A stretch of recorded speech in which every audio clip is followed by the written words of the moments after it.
I never bought that. Who else, ma'am? Is that what Matt sounds like? Yeah, that's Matt's accent. Yeah.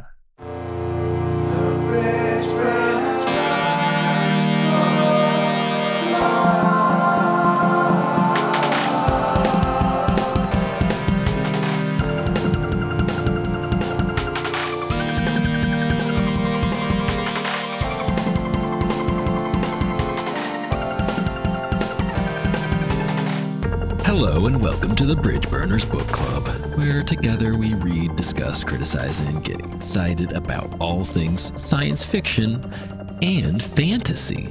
I'm your host, Sean, and with me is my co-host, Tyler. That's me. And our co-host, Ed. Flee in terror, Trollocs, and cower beneath my thundering wings and razor-sharp talons. It is I, the Red Eagle of Benetherin. Oh my god.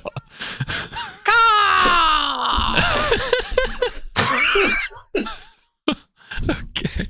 We're excited to have you along with us each week as we take a journey. I'm sorry. Oh my god. I'm just laughing at eagle sounds. I was like, how am I going to humanly It's like, I can only make a crow sound, so I had to pipe in some mise en scène. I just keep all that in. Oh my god. Wow. I wasn't expecting. I'll send you if you want to all of that. Sync it up. Yeah, I'll send you the sound. clip. Just Google eagle sound, and that's the first clip that comes up is eagles. It's that. Okay. I've seen a lot of eagles this year. I went out to the gorge at one point. Salem's fucking popping with them. There's like Minto Brown's got a few eagle families, a whole eagle village. And this has been Eagle Talk. I feel like it's dead now, but there's a point when people kept wanting to meme about like, oh, why don't they just ride the eagles in Lord of the Rings into Mordor or whatever.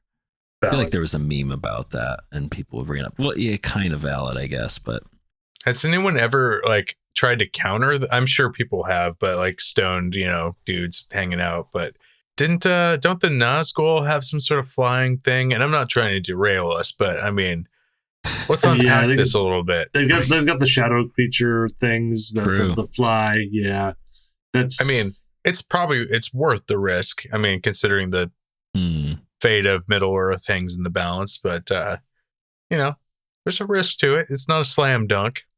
What if do you think you could drop the ring from like pretty high up? Like, I don't know how high eagles or these eagles can soar, but do you think you would swoop over it, or you just drop that shit from way above? What if you fucking miss? And then it just goes down into a cave and like another golem happens, and then you just have to get back. I mean, the worst case scenario, you win a couple hundred years apiece. But yeah, no. I don't think you can tactically bomb. Sauron didn't need the ring, right? He could have done his shit regardless. I think he wanted the ring, didn't he? I think he did want it. But it seems like he could have done okay without it. Yeah, I don't know.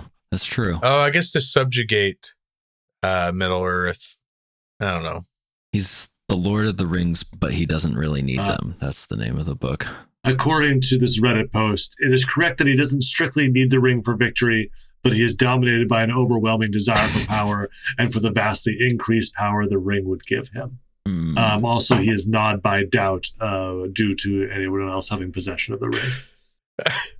When you said gnawed, do you say gnawed by doubt? Gnawed by doubt. I thought you were going to say he's non-binary. He's non-binary. Also, he's non-binary. Non-binary king/queen /theme Sauron. I know that's obviously a joke, but I'm pretty sure Sauron is called a he in Lord of the Rings, if I remember correctly. Not a lot of non-binary representation. Oh, you mean the Lady of the Rings? I'm no man. The they, them of the rings. Isn't it weird that like parents call their non-binary children offspring? That sounds like you want to abandon them. Offspring? Yeah. Or like you might eat some of them if the winter is bad. I mean, Is that a thing? People say offspring. Yeah. That's my knock against the whole. I mean, there's just not a better. It's just a matter of just. What's wrong with child? Child is non-binary. I've heard offspring though before. Oh, I've heard the offspring too. Unterlieben, Glauten, Globen. Uno, dos, tres, cinco. Cinco, slace. At this point, we just like the last episode of the show for this season 3 just aired, but I don't think any of us have watched it yet. We'll get to talking about that at some point. We are not prepared to speak to that yet. I would estimate I'm 2 episodes behind, maybe just 1. It's been pretty good though.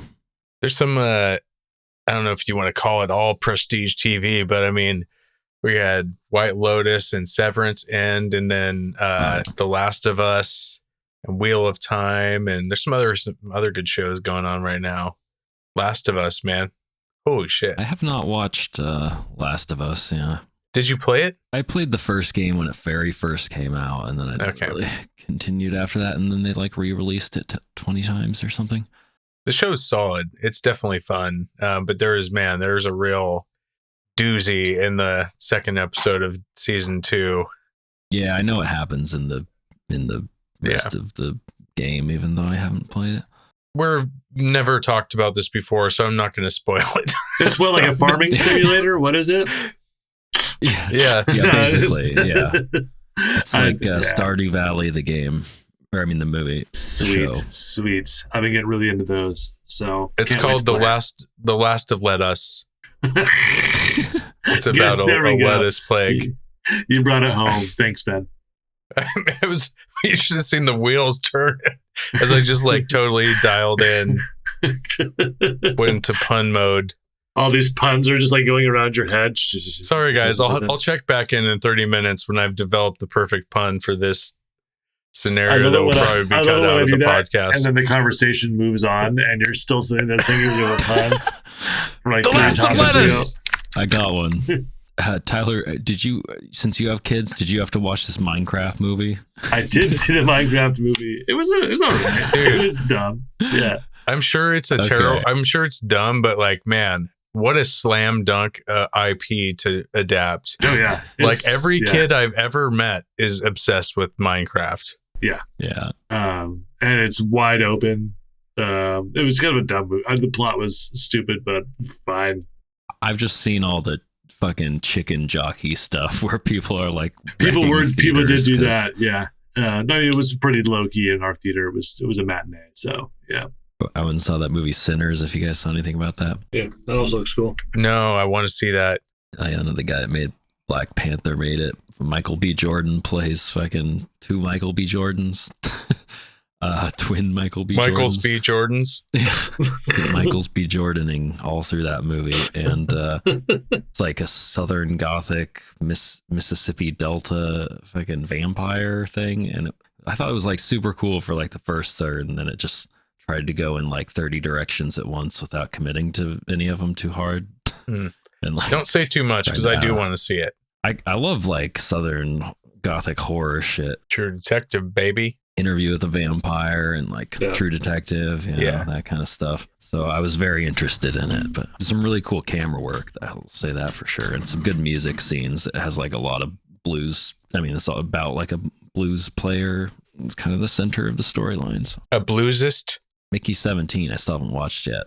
I think it's out on like video on demand though already because it didn't like get a ton of money in the theater. I guess my enthusiasm has kind of been killed a little. I haven't been like actively seeking out reviews or anything like that, but you know, when it's Bong Joon-ho, people are gonna tweet about it. Oh yeah, I've seen people talking about it. People seem is it good? I have not seen any feedback about it. What are people saying? Forgettable? I'd say mixed. Some elements or parts of it were good, and others were like not as much. I just saw this. There's a AAA open world video game coming for the Wheel of Time universe. Oh, what? The iWatch studio is now like into the video game space, and they got some guy on to develop it for a game. The who and the what now? The production company from behind the show that now owns the rights also to the video games is now developing a video game. Okay. Like if it was like Grand Theft Auto, what would the name be in the Wheel of Time universe? Grand Taint Auto. No. Horse thievery? That doesn't really apply that much. Are there? Hold on. I have to shut down for pun mode. Yes, power down. In the Wheel of Time universe, there's so many different entities. There's not like an overall set of laws. It's just like, I'm going to put you in jail now because I'm going to steal you. Yeah. No, the king just writes a letter to get your head cut off or something. Yeah. Oh, you know what also I was going to say, though, is I think we all probably watched the trailer for the Murderbot show. Mm-hmm. Mm-hmm. I thought that looked really good. It's out in like a month. I don't know if it'll be perfect or not, but I feel like I think it will be perfect. That I was seeing. That's a reasonable expectation for everything. Yeah. Oh yeah, I think it'll be perfect. I think no one will have any issues with it whatsoever. Might not be like super amazing in every single way throughout the entire thing, but just from the trailer, I felt the style looked about right for what you could expect for like trying to adapt the tone and like snarky way that he thinks, or like he kind of like has a little biting wit going on or something in his internal monologues, and they're like putting that into the show, it sounded like, where he kind of narrates stuff, which I feel like that works for the tone of the book, at least the one book or two books that I read. Oh, you know what I did see though? Have you guys seen this before where there's like a thing where nerds online complain about robots and helmets? No. Like robots are wearing helmets. They're always mad that they can't. I guess it's the complaint from them would be that you can't just have a robot with a robot head or a helmet on that you would never see its face. They always have to show the face and just make it kind of just like a human, except it's a robot. I think that's vaguely what the complaint is, and like a whole bunch of people saw that trailer, and like the book, it's like an integral part of even the first little novella. Like it's got a face. Did take his helmet off, yeah, and like that's how and he's got like the people flesh. Start to trust him. He's got organic matter, so he's got like getting his creche and heel. Is that how it's pronounced? Creche? I believe so, yeah. I don't think I've ever heard anybody say it out loud. Hold on. It's in the Baldur's Gate 3 game, and that's how they say my it. My pun's loading. So I trust them. I don't have anything for Wheel of Time, but I got something for open world Star Wars crime game. It's Grand Theft Auto. Oh, that's so good. That's really good. Expecting a Watto pun. This is my pun alarm.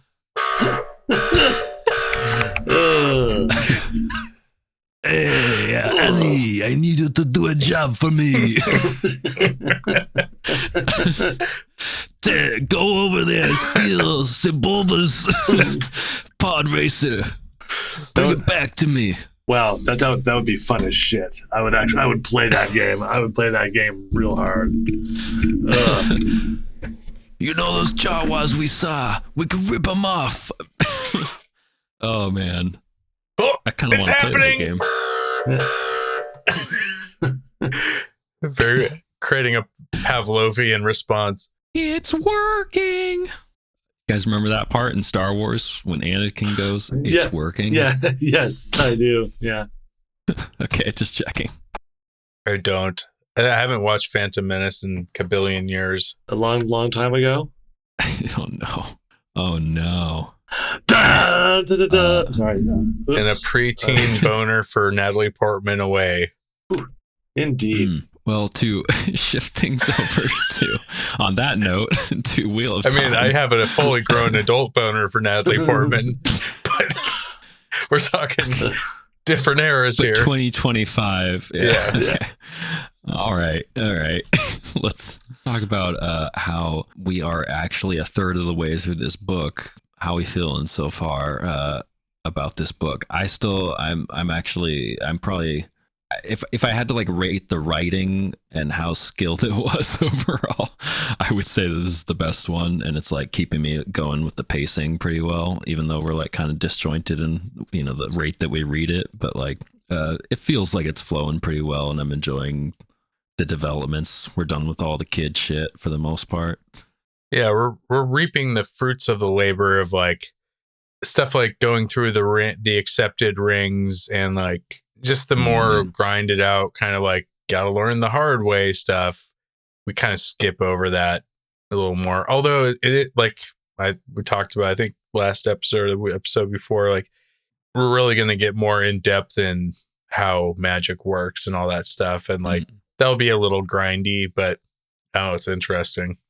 Yeah, I think I personally am not enjoying all the White Tower stuff as much as I feel like when the story is moving and they're going to new places and kind of experiencing new stuff, like 6, 7, 8 chapters in a row of White Tower drama is not really my favorite. But I've always felt the Aes Sedai are kind of incompetent losers. But yeah, it's fine. I think this show, I don't want to keep going back to the show. I think this book is pretty action packed, if I remember right. And I think the season of the show, you see how really like pretty quickly they get out of the White Tower, and a lot of stuff didn't happen or happen in a different way that is happening later in the season. But they're about to get out of the White Tower for most of the book, is what I think. That seems how it goes with these books. And it's like they're at the White Tower for a while, and then they're gone, and they didn't really learn anything there, from what I understand. They actually go learn on their adventures. Yeah. And you know what? This week, though, I was, it was in the White Tower, and I do agree that I'm kind of like wanting to move. At least I would like to jump around like POVs and hit up some like go see what Perrin's doing. Maybe, like I could have gotten like 3 chapters of one thing and then another 3 chapters of the other and been a little happier probably. But what I was going to say though is that we got to this point now where at least we're in Matt's perspective. So first time reading Matt, and at least I found that a little more interesting, just in like a novelty kind of way. And Matt's like immediately like, what do I do? Gamble? Ladies. Got to think about ladies. He's ready to just escape and get away from the Aes Sedai. Talking about selling the ruby. It's like, okay, at least Matt has a personality now that's not just like, I need dagger. Yeah. Well, with that, should we jump into the chapters? Yeah, let's do it. Chapter 19, Awakening. Matt awakens in his cell in Tar Valon without any clear recollection of where he was and the events that led him to his destination. Bits of his journey stirred like a hippopotamus in the muddy waters of his mind, while a great battle from the age of Manathrun replays in crystalline clarity in his memory. After taking in his surroundings, Matt surmises that he is in Tar Valon. He houses his bountiful meal and immediately is wanting more to eat. Matt continues to reminisce. See past chapter summaries for a synopsis of his reminiscences, and the chapter ends on his startling revelation that he was the one that blew the horn of Ulir. So many little side things there. I threw in a Terry Pratchett, one of my favorite. I said it wrong. The hippo of recollection stirs in the muddy waters of the mind. It's like my favorite, like single sentence, maybe in any book ever. The croutons of tea time melted into the soup of the afternoon, or something like that. That's a really good one. Well, I think we talked about this last time, but I don't know if there's any significance. 5 dice, all with 6s on them. Yahtzee. Is that what his set? Because he goes through at some point, I think in the next chapter, and he kind of goes off on this thing at the beginning where he's like seeing little moments from the events since he found the dagger way back in book 1, and being like, well, those dreams are real. I barely remember it. The only thing that I really underlined out of that is like there's kind of all these bits and pieces of his memory coming back, but it mentions a well-dressed man who spoke to him like a father, giving sage advice. Do you think that's Mordeth? Or like who? I thought that was Tom Marilyn. Oh yeah, maybe. I don't know if he's considered well-dressed man, but just because of like, man. Matt seem to have any kind of, out of the people he had any kind of relationship, because he's barely a character in these books. That maybe Tom Maryland's one of the few that could fit that description. So yeah, I don't know for sure, but that's my guess. Yeah, that's got to be Tom Maryland. Oh, okay. But Cool. would they ever call him well dressed? That's the weird. That I know. I mean, Matt that would appeal to Matt's sensibilities. So yes, well dressed in a particular way, but like and a fingerless Like glove. none of his gloves way. have any fingers. Like you might be able to call a court jester well dressed if you maybe stretched it like that, but it's not quite the same as like a man wearing a fashionable suit or whatever. But so Matt is like, of course, is remembering Old Tongue. If we've seen the show too, he's spitting out Old Tongue randomly in the season, and he did that way back in book 1 too. So that's not really a new thing, but it does follow that up by basically having a memory that sounds like he's flashing back to a previous life or the future. I'm not sure. Or the blood of Manetheren or whatever has to do with it somehow, something like that. But because there's like a red eagle, it says something about the red eagle banner. I don't think it's the future. I think it's pretty clear it's the Trolloc Wars. Yeah, that's what I thought.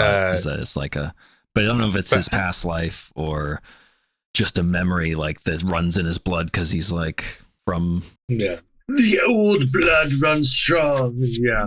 Well, the show is actually gives a good indication of how like this is spoiler-ish, but I mean it's in the show for this season book. This kind of like rebirth, because we know that Rand is the rebirth of Lews Therin, or reincarnation or something, but they're not like in the show. It's shows the Aiel, the lineage going back.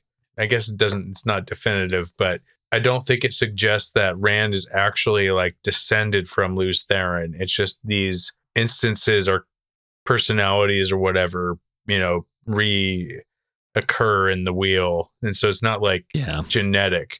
Yeah, I took it as like there were some other guy in Rand's case in the show that it was like some guys, throughout history, like had the same kind of like spirit in them basically. And like they had it's that karmic one had a genetic. chance to become the dragon, but did not actually become the dragon. Whereas Rand, it seems, is the one that's the incarnation of it that actually is the dragon, something to that effect. But a complete like kind of counter to what I just said is that the Two Rivers was Manetheren, and at least we know Perrin and Matt are most likely like, and Rand from like, Tam Althor is from somewhere else. Yeah, I Carhenian. By blood, Rand wouldn't be connected, but there's some spiritual connection or something. Aiel, and I think Tam came from Carrion.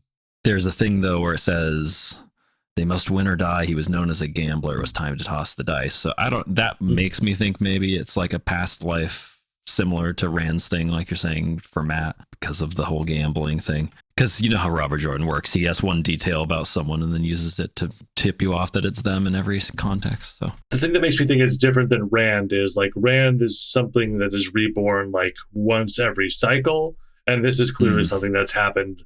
Like the Trolloc Wars were just like a couple hundred years ago, right? Like they were a couple thousand. Anyway, they were within this last age, So I think I don't know I don't think they're exactly the same thing, but they are, it's old blood and Taverin and all that bullshit. Also, have we heard Heartguard yet? Is this the first time we've seen Heartguard? Heartguard? Yeah, that's that's the name of the forces he's commanding or whatever. Sounds gay. I think that's his horse troops. I bet they have great choreography. With a hot god. Like when you look at a marching band from above and they do designs, that's what the fucking soldiers are out there doing. They're the men in tights. Tights. That's all we really get is that he's remembering a battle, and then I can't tell if he's awake or not when this happens, because he's like coming in and out of sleep and remembering things, maybe something like that. And then this is like a memory. It's all maybe sort of like mixed up in his head when things happened and who he is and blah, blah, blah. But then, he sort of like regains his consciousness and remembers Moiraine and all that stuff and kind of where he is and that he's been healed. As weak as a newborn lamb. I like that. He does like I don't think it's quite yet, but he like gets up and looks at himself, or it is right here. Yeah, he sees himself in the mirror, and he's like, looks like some kind of victim of torture and starvation or something like that. Mm-hmm. Dude, look at the amount of space on the page. And I know it's different for you, Sean. It's not the same, but just a full long ass paragraph describing the presentation and the assortment of food. Oh yeah. That there it is sounded to pretty eat. good though. It sounded great. Honestly, this is one of the better descriptions. Yeah. If you asked me what I wanted to eat at any given time, it would be something like this, except for sweetbreads, which I think he does not understand that sweetbreads are like the thalamus gland of a cow. They're not. They're not actually donuts. It sounds like donuts, but it's not. Yeah. He's probably. I mean, he's not British, so he's probably just thinking like a scone. I knew what he meant, but he says beef tea. Yeah. Or maybe he had expected beef. beef tea or sweetbread. So maybe that is like something in this universe. You just get out to sick people. Here, have this nasty meat. Because I mean, beef tea is probably like bone marrow broth or something like that. Yeah. But Beef tea. That's what they call me at the gym. bone broth, Beef tea. beef tea. Have you ever been to a gym? Yeah. Wow. I don't know about you fellas, but I think I'm gonna go by sweetbreads. Oh my God. Call me sweetbreads. Sweetbreads and beef tea here. Got fucking crossed up by sweetbreads. Anyways, I just like that it said he got beef roast piled thickly with brown mustard and horseradish. That, I mean, even though I'm a vegetarian, and I have eaten meat many times, and that sounds pretty. You have tasted the flesh. I love mustard and horseradish, and that sounds pretty delicious. Yeah. And then, assortment of vegetables and potatoes. Butter peas sounded pretty delicious. I did think it was, a little weird that he got pickles thrown in there. But you gotta have that. Yeah. Gotta have the yellow cheese. You know what I've realized? Like, maybe it's not every great author shares this trait, but they don't. But when I read an author I really like Peter, I've been blasting through the Blue Rose trilogy of Peter Straub. Even like reading them, like talking about making a cocktail and pouring whiskey and vermouth and using tongs to put some ice cubes in there. I'm like, oh yeah, yeah. Tongs. What is this? This is like sexy. I mean, like, or like clink, clink. Even in the current book I'm reading, they drink a lot of just vodka on the rocks. But I'm like, man, I got to try that sometime. It's like completely different when you read about it. Like the food, like kind of just like the romanticism of like food and drink in books. Or like simple things can even sound a lot better when they're just described. Yeah, a certain just like way. the presentation and like the ritual, or Yeah, I mean, and then you see someone do it on camera, and you're like, okay, so what? yeah, none of this food here that Robert Jordan's describing is described in any particularly like flowery way at all. It's all just like there was this and this and this and this and this, but you're still just like, yeah, the crusty bread. I like that. Yeah. It's Two Rivers Boys because there's a pitcher of milk and he just like he just houses that thing. I thought of that too. Fucking these growing Two Rivers Boys need their milk at all times. Yeah, just a yard of hot pockets. I guess he gets a meal for like 4 or 5 people or whatever, and obviously that makes sense. He seems to have not really been eating, and just like, I don't think they have they can't like feed you food through an IV. I don't think that Aes Sedai can even do that. Like Moiraine, they baby bird into your mouth. That's all they can do. I know Moiraine can make them less tired, but I don't remember if there was a less hungry thing. And even then, I remember the tired thing. It would be like, well, she makes you less tired, but as soon as the magic wears off, you're like dead as a fucking doornail for like 2 days or whatever. I just pictured them trying to magic like food into someone's stomach, and they just end up putting like extra poop in someone's butt. No. Like, oh no, it's gone haywire. Ah! I was trying to weave earth. Ah! He's too full of poop. It's coming out. Oh God. Okay. We've had some real long poop discussions on this show before. There's too many farts in this fart machine. It won't stop farting. But I did enjoy. I like the the giant feast thing's pretty fun, and then He's moping mostly. yeah, he's moping, but he's thinking about like what he's gonna do. Kind of, he needs to find out where he is. He thinks about how. I think he says shit about how he could like go into town and like gamble, and this is interesting to me because I feel like this is kind of the Matt from like the Two Rivers, like he's like reset back to that point, and everyone else is like advanced. He's thinking about Terran Ferry and the Coplans and all that shit. Yeah. Well, the next well, don't want to get ahead, but it's a good time to bring it up. In the next chapter, he says, "I wish Rand and Perrin were here. They know how to speak to women." Maybe that's exactly why Robert Jordan does that, is to like mark their maturity. Like they're in this stage. It's like an external puberty, like a vocal puberty that we can, mark their development. Where their development's at. I had like a 2-minute fucking internal monologue about this thing earlier because he brings it up again with Matt, and I actually found it like the most funny this time when it was brought up because I was like, Matt's doing it too. He thinks that about both of them, but neither of them. I don't remember them ever thinking about Matt. Nope. That's pretty funny. I feel like there's some truth. That is true. Yeah. To the whole thing that maybe Perrin and Rand are goofy as fuck, but they're probably like good looking guys that just like, all the girls are kind of into them, even though they are goofy. And maybe it's like charming because they're young boys. But Matt is just like, oh. But I also found it, I was kind of laughing about it too, because I was like, this seems at this point then that this is like almost a little bit to me of Robert Jordan kind of winking at the reader and being like, remember how I did this thing? I'm doing it again with Matt now. I don't know. I feel like he might have been a little self-aware. He's got to remember he's like, he's not thinking of it fresh every time. Ooh, I wonder if it is connected. I wish Rand were here. He knows how to talk to women. Yes. What would Matt think? Right now? Well, his friends, girls. Wait, his friends and girls. No, yeah. I mean, obviously it's a reference, but we may just be seeing a 3-book setup to like the ultimate payoff, the climax that's what I'm hoping. Of his writing.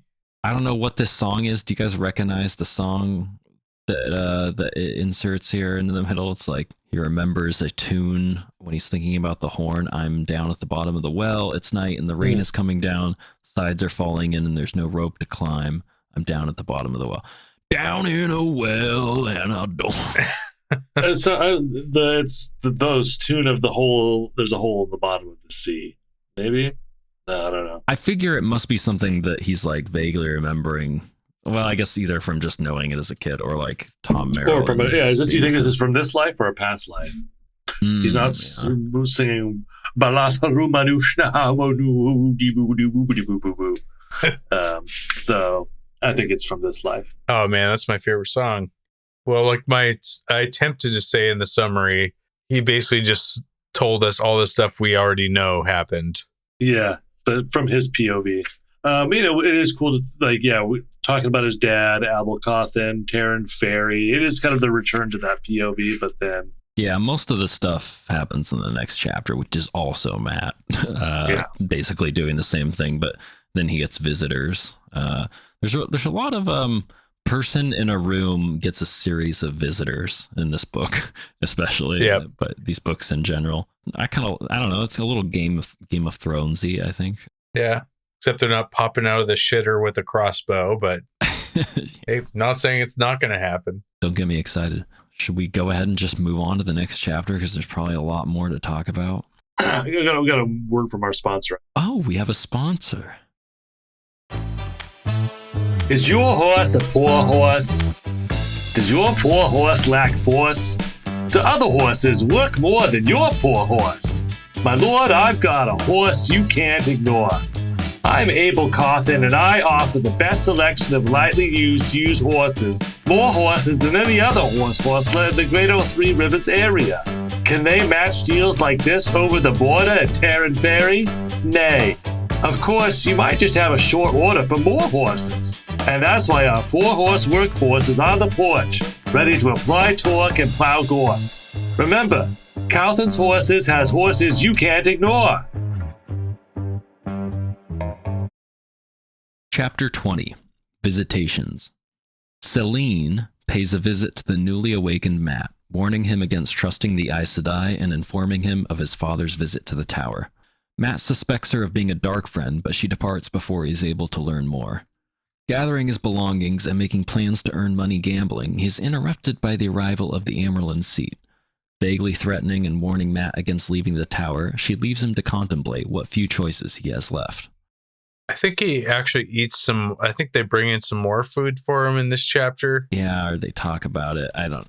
Oh no! I think they talk about how they brought him food and he ate it all, and then they're like, maybe he could get some pie later, and it's like, oh, maybe he won't get some pie, but then he does get some pie. There's a real will he won't they. Man, and then that he finally shit gets the pie. Fucking intense. And when he gets the pie, he doesn't eat it because he's so disturbed by the Amerlin seat. Go off, King.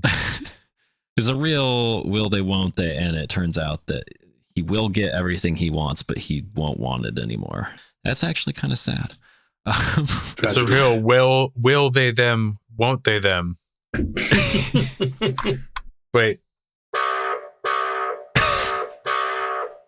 Anyways, chapter 20 visitations is the same thing as always. Someone's by themselves, and then the most beautiful woman they've ever seen shows up, and it's always Lanfear. She's always the most beautiful woman anyone in particular has ever seen. And no man could ever forget a woman like her. But to his credit, I feel like Matt is like pretty suspicious here from the get-go. Mm-hmm. He is like infatuated, and he thinks about or what would Random Perrin do? Probably not be butt naked, bro. Yeah, he does remember that he's naked, which I don't remember it getting mentioned that he was naked in the first chapter. He kind of like got up and wrapped a sheet around himself.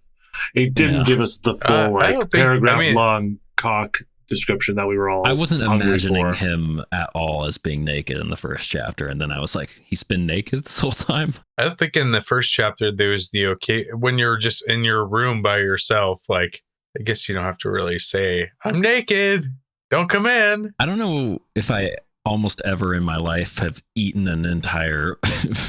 I can't. Yeah, I don't think that's ever happened. I've never eaten like a feast completely naked, which that feels. It's one of those things like It's weird. It's weird. You gotta have. You gotta wear clothes to really chow down, and there's no reason for nobody it. needs to see that shit. Yeah. Yeah. I mean, by yourself, probably fine, but I don't know. There's even then, it just feels weird to me. I shouldn't be doing that. I don't know. I mean, what foods can you eat naked? Like grapes? Is that it? That's true. Maybe something pizza. like fruit. You have to be reclining. Pizza. You have to be doing it like, languidly. Hold on. You can eat cold pizza when you're naked. You cannot eat hot, saucy, like dripping cheesy pizza when you're naked. Cup of noodles. Well, it's not about. Obviously, you could eat anything, but like what to be seen eating something naked. The continental breakfast at Holiday Inn. Ooh, yeah. I stayed at, including a Holiday Inn Express and a couple other hotels recently, and they all had breakfasts. I think I couldn't go to either of them. I was so disappointed. I really wanted my free, decent bagel or waffle maker. It's a bummer. You got. It's a little known fact, yeah, but like you can be naked at those. There's no signs anywhere that say you have to wear clothes. Just a little pro tip.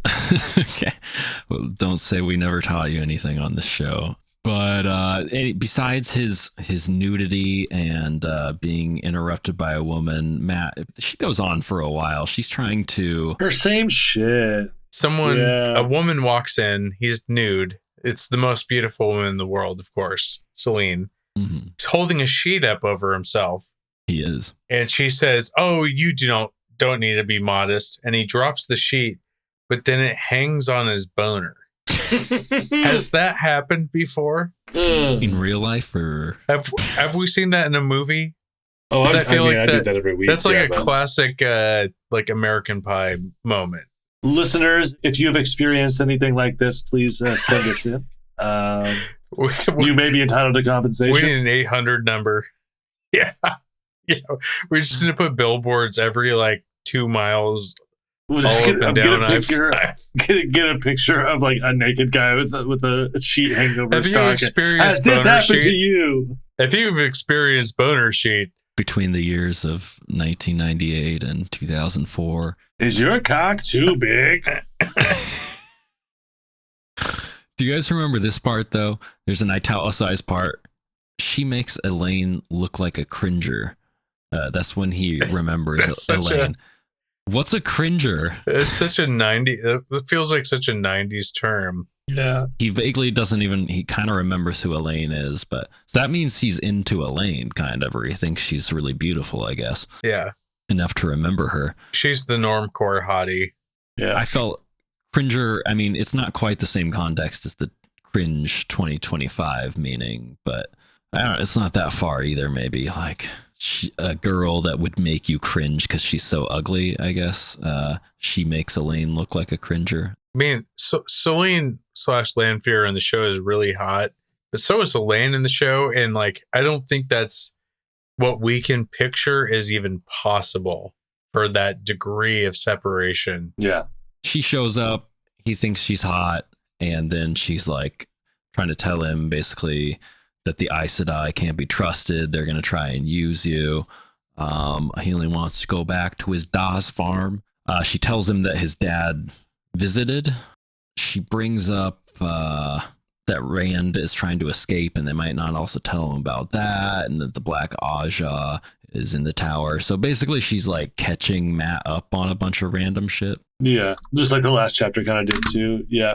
So I guess this is all in service of catching Matt up on current events, even though he was there for a lot of them. He just wasn't really like conscious or something. He was blade faded. Can we say that? Blade faded? Far out, man. Bladed is what happens in the movie Blade when you get sliced by a sword, I think. Yeah. And then she hears something down the hall or whatever and just leaves. Lanfear appears, introduces herself to Matt, catches him up on things, fucks with him a tiny bit, and then leaves. He gets a tingle and pain in his head. Oh yeah, and then she whips her head around as if listening to something and leaves. We will talk again, Matt. Okay, yeah. So I think she tries to do some magic on him, but it doesn't really work. He's pretty, like, compared to Rand. And has Perrin encountered Celine? I can't remember. We thought maybe she appeared in one of his dreams in this book, but we weren't really sure. Or like a vision. Or No, because I don't know, had. because they were all separated when Rand was with Celine. Yeah. Didn't men caution him, if you see the most beautiful woman in the world, turn around and run or something like that? Yeah. But yeah. Anyway, Matt is like pretty canny in that he is like picking her out right away. Like, yeah, she's beautiful, but she's also, I don't know about this broad. Yeah, I like that because I felt like it's a little bit like Matt is a little bit of a con man and, or has that spirit. And he's like, well, you're not going to get me. But then she disappears and he like that's where he kind of goes through all of his belongings. I thought this was kind of a fun little section, but I don't know if there's anything too interesting to discuss there. It's like literally going through what clothes and supplies he has, and something about a feather and a rock and a razor.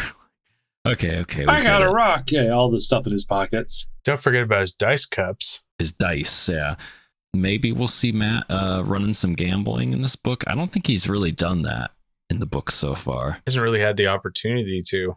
Or no, maybe he's doing it in the second book somewhere. Yeah, the beginning when they're in the castle. Berlin? With Loyal and shit. No, yes, like second book. With the Shinarians. Yeah. He was gambling with the menials with their stupid bowl cuts.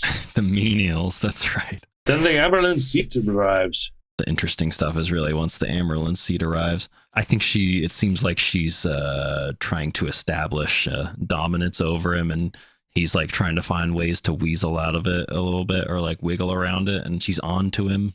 That's why he ends up not eating the pie and sitting there kind of is scared at the end of the chapter, because she's just looking at all of his stuff, thinking about what he's going to do to get out of here and get away from the Aes Sedai after he was just warned by Lanfear also. And then immediately after that, the Amaryllis herself comes in and threatens and kind of puts him in his place a little bit and tells him that he might have to be there like a year, something like that, or suggests that. Yeah. Which I hope not for the sake of this story. I doubt that's going to happen, but let's not have Matt in the fucking White Tower for a year, please. There was I remember, let's see. Would you set sail in a boat when you didn't know whether the caulking would hold or whether a plank might be rotten? Go. She had to get one of those in. I never had too much to do with boats. Let's give him like the lowest class accent. I never bought that. Man. Is that what Matt sounds like? Yeah, that's Matt's accent. Yeah. That's why he's been written out for so long. He's just got the worst, like, British hick accent. Yeah. But then there is I was kind of wondering, like, what is the truth about the dad showing up? And it does seem, now they're saying, yeah, he showed up, but it was when you were gone, which makes more sense. Did my dad come or whatever, basically, is what he's getting at. And she's like, she pauses for a second before she tells him or whatever, kind of testing her. So I don't know what that's supposed to mean, but like why she wouldn't want him to know that. The Aes Sedai can never just like make someone feel good. Like, I know. I have an opportunity to control this boy by just... Yeah.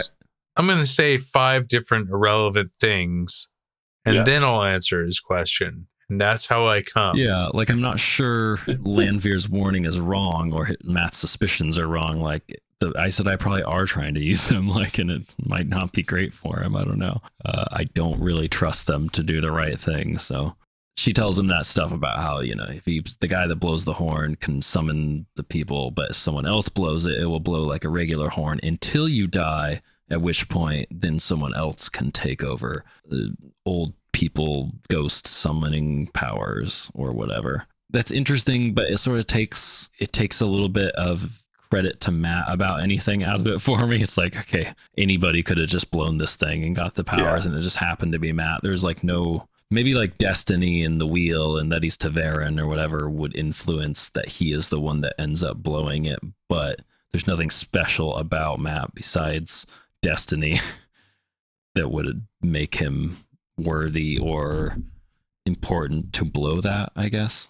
In general, I feel like I like things in fantasy books that are like deserved in some way, like these kind of objects, like if you're going to have something powerful, it shouldn't be just because you found it somewhere. I think that's something that is good about this series is that I guess maybe not that unique, but like there's Rand, but the other Emmons Fielders also have main character energy, but not in a way that like draws away from Rand. They all are, and they're all different and, have different destinies and stuff like that. And I think that's pretty cool. Maybe it fits with Matt. He's like a luck thing, he just lucked into this thing. Yeah. Matt's the wild card. Yep. Siphon the gas, cut the brakes. What were the other roles in that? Like the muscle and the brain? The looks and the brains, the looks, the muscle, the wild card. They change roles a few times. When they all pop their shirts off in the bank. It's a good episode, though, man. Nynaeve is the muscle, I think, in this story. I don't know. Perrin's the ass. Attitude-wise, Nynaeve would be the one that would argue to be the muscle in an Always Sunny style conversation. Perrin's the bimbo. Rand is the looks. Rand's the looks for sure. Matt's wild card. We all know that. Okay. Didn't we? What was it? It wasn't the Dennis system. There was some other system we made up at some point that I wanted to do an ad for. I can't remember who it was. They talk about the horn. Yeah. That's kind of how she threatens him. It's like implied, like, stay alive and then be the horn guy. And, he's like, so I have to blow the horn for you. Mother. mother. He does that a few times. He forgets himself, and then remembers his manners. And then she brings him more milk for her hungry growing boy, or she sends some milk and pie, and he doesn't eat it.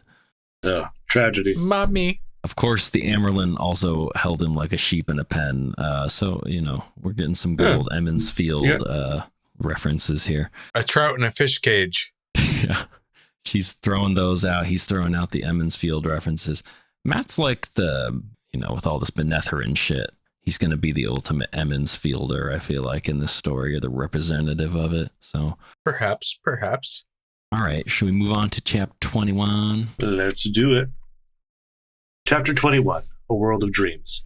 Egwene gets an invite to Varen's cool scholar lair and meets her thematically appropriate owl. She gets a page of mysterious prophecy as well as a record of Leandrin's attack and the 12 women who left the tower with her. They then talk about dreamers with a capital D, what they can do, and whether or not Egwene is one. Varen introduces Egwene to the concept of Teleran Rihad, the world of dreams that encompasses all potential realities. Finally, Varen gives Egwene a terangrial, a ring belonging to the dreamer Corianin Nadal, and sends her off. Corianin, Teleran Rihad with the terangrial with Corani and Nadal. It made me imagine like a version of Clue. They do like Monopoly, Star Wars Monopoly and shit. We need a Wheel of Time Clue. It was so and so in the in Teleran Riyadh with the terangrial. Leandrin with the Teleran Riyadh, yes. Well, this chapter, we cut back to Egwene, and still in the White Tower, still doing that whole thing. And as we just talked about, we get introduced to the concept of Teleran Riyadh. Before that, though, we get this like shift scenes, and we open up on Egwene washing dishes and all that shit. It sounds like they actually are working them. She's all tired and shit. But then Varen like slips by her in the kitchens and covertly hands her a note or something like that. And she gets summoned up to her room. And so we get to see Varen's room, which I don't know about you guys. I actually enjoyed that whole description quite a bit. All the stuff in it with skulls and shit. Reminds me of like Merlin's little lair in The Sword in the Stone. Oh, yeah. Interesting things going on in there. And what she gives her is kind of interesting too, like the way that it plays out, and then what you find out at the end of the chapter. We can just talk about it because we're talking about the chapter, but even though it's a little later on, but she gives her this ring, right? And it is a terangrial, and it belonged to the last dreamer lady. I guess somehow in the passing of it, it ended up in Varen's hands, or I don't know if that lady gave it to her, but I thought that was a long time ago, like 400 years ago or something. She like raided her archives or like that woman like hid a bunch of her shit or something like that, or because it said that Corianin never told anybody about it, or like nobody knew about it when she died. But then I guess it must have been in her records or whatever. Somehow Varen found it and now has it, and Varen hasn't told anybody about it. So like it's completely secret, and she's just decided on her own to give it to Egwene. And then on top of that, we get a tiny little Varen POV at the end for like 3 paragraphs. And within that, I thought it was interesting because I know we've been talking in these chapters about how there's some suspicious stuff with Varen and like, could she be a dark friend or whatever? I don't know, seeing her POV and the way this plays out, it doesn't really seem like she's a dark friend to me. It seems like she has some motivations that we don't really know yet, but they're probably... If she's guilty of anything, she's guilty of being aloof. Yeah. And a nerd. And a fucking nerd. Yeah, like if she's up to something, it's probably only because she's like has studied the prophecies and everything so much that she knows that the only way that she'll come out with a good outcome in this situation is by like playing this game, and not telling the Amerlin seat about certain things. And before we really get there, I guess there's some other stuff that happens in this chapter. She's in the room, she's looking around at all this shit. Like we said, there's an owl in there. The owl, I don't know if it has any deeper meaning really, but she says it's for taking out mice. Interesting. Some people just get a cat.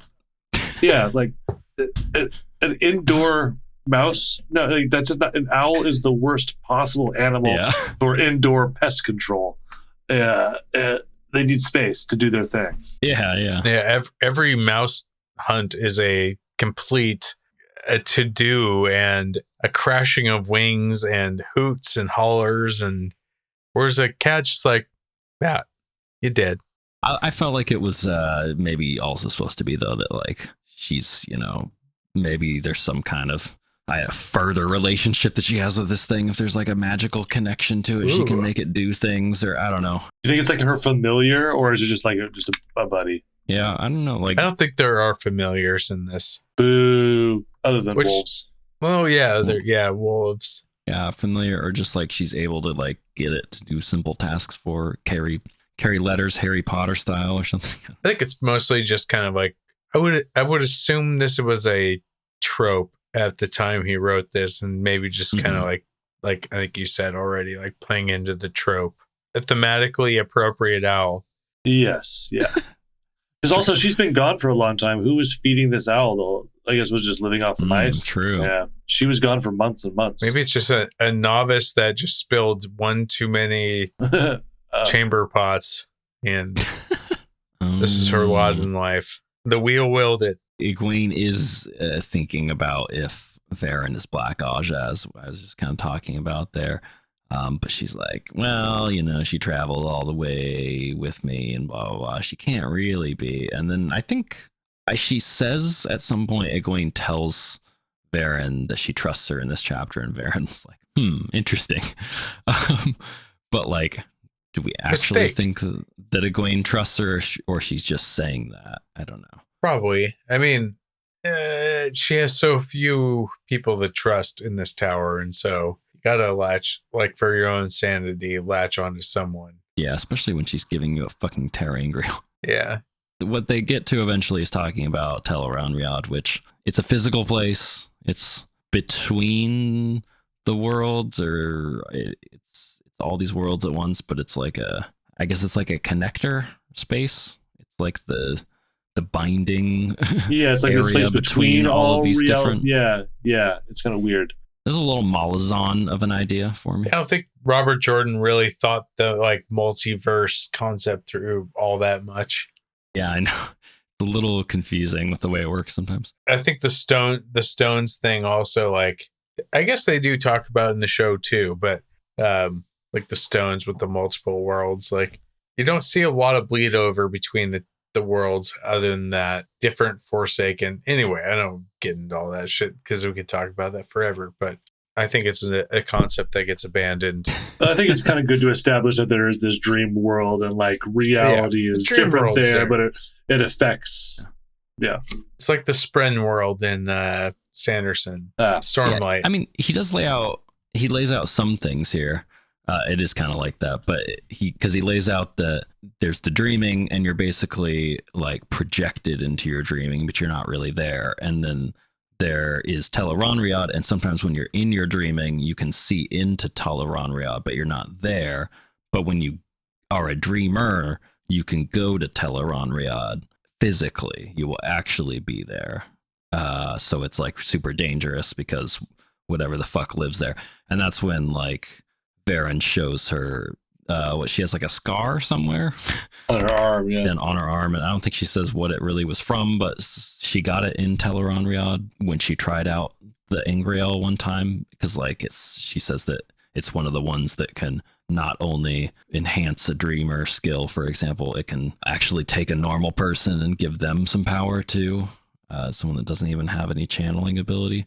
She is able to, do the thing to some extent and gets herself cut. I mean, that's a cool, interesting thing about Varen. She is that nerdy, obsessed with learning shit lady. She's like, yeah, well, the only way to learn is to jump into this thing.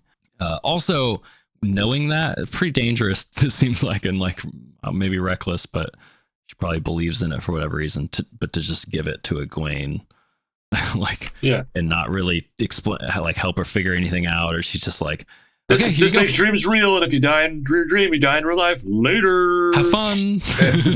have they even really like explained the value of being a dreamer? Like, what advantage is it to them? I feel like they touched on stuff about like learning information, or like maybe telling the future or something, or like divining secrets, something like that. I felt like there was something about that in the earlier books. Yeah. I mean, to us, it seems, you could find the strategic advantages of it, but Oh I yeah, just don't know if they've talked about it. But I think just vaguely, but not really. I think we're gonna hopefully get some of this explained soon. it seems like the Aes Sedai are just also like, oh, sick. We can do, it's like a kick flip. Wow, fuck, a triple axle 360 ollie. It's like they're just trying to like get back to all the cool shit that the old Aes Sedai could do. Oh yeah, it's like, oh, I think we got one of them finally. One of these ancient types of Aes Sedai or whatever that we don't even see anymore. Like, let's just give them the shit that they had back then and see what happens. Yeah. That does seem kind of Varen-ish to do that. Oh man, we got a classic Dickie Longcockings here. It just so happens, though, it seems like whenever they decide to do this shit, it is with these Emmons Fielders who tend to just be the right people to have that happen to, Of course. Varen.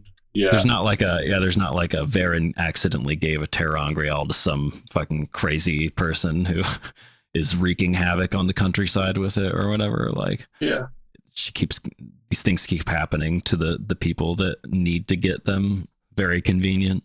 Although I guess a bunch of ter'angreal were stolen, so that's Chekhov's stolen ter'angreals will probably come back later in this book. All right. Anything else in this chapter? I guess we kind of already talked about it, but there is the little Varen thing at the end of the chapter after she kind of leaves her here. I'm a little Varen. She loses her folder, which she put into a stack of papers, which I resonate with that very much. Yeah. Yeah, she's got a whole thing of papers about this fucking ring, but she doesn't give any of those to Egwene. She just gives her the ring. Interesting chapters. Not the most happens in them, but it was good to see Matt. It was good to see Matt. I liked where at least this is going. Fucking Nynaeve and Egwene have a get out of jail free card letter / like command like soldiers and guards and shit to like do whatever you want. They have that piece of paper and they've got a fucking ter'angreal now. Dream ring, yeah. Next chapter is very fucking long and we'll see. Maybe we'll do 3 chapters still. Do we want to actually predict the next chapters? I always say, well, it's not, and then we do.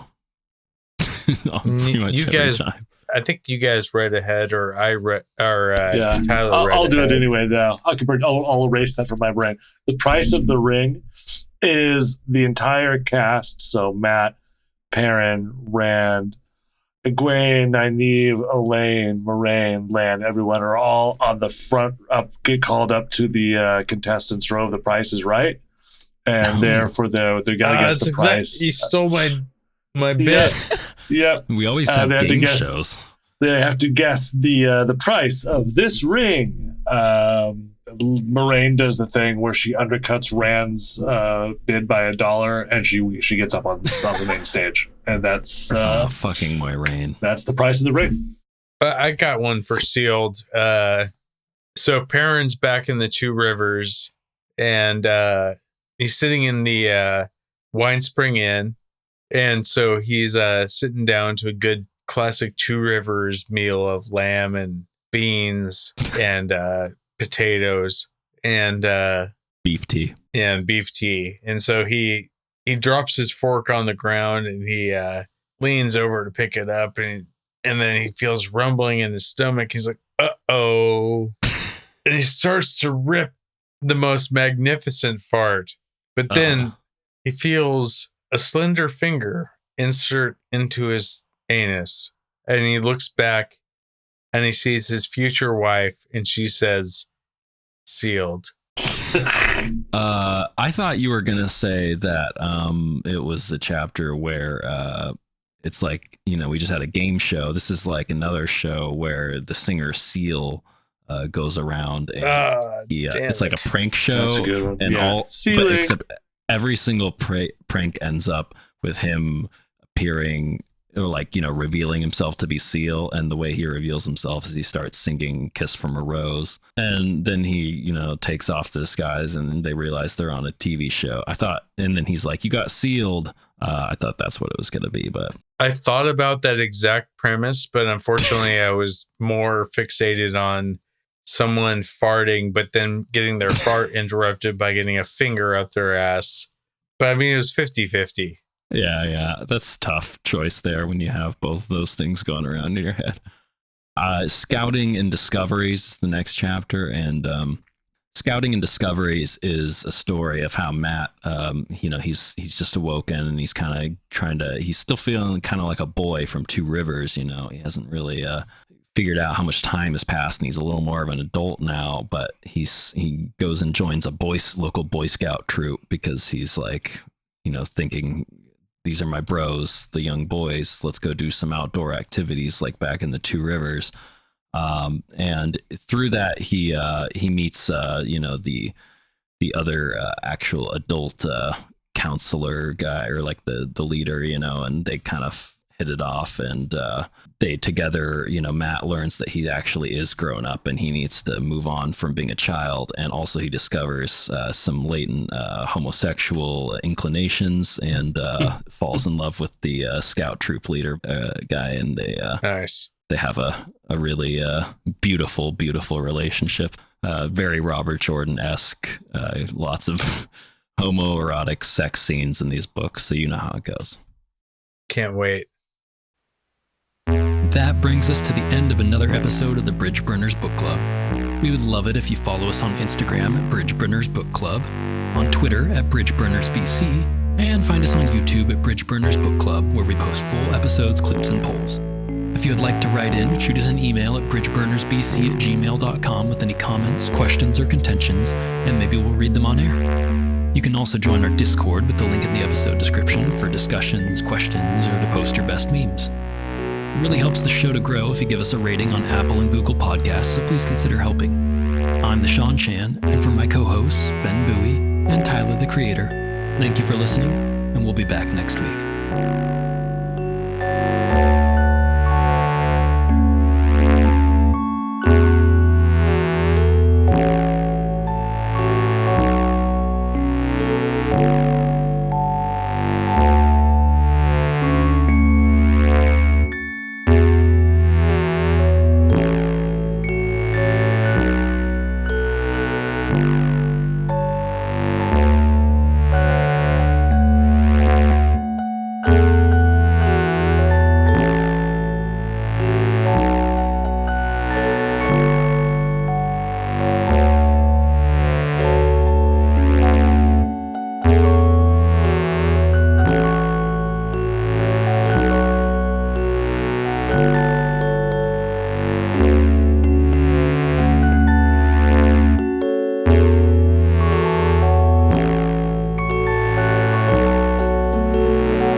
Reminiscences.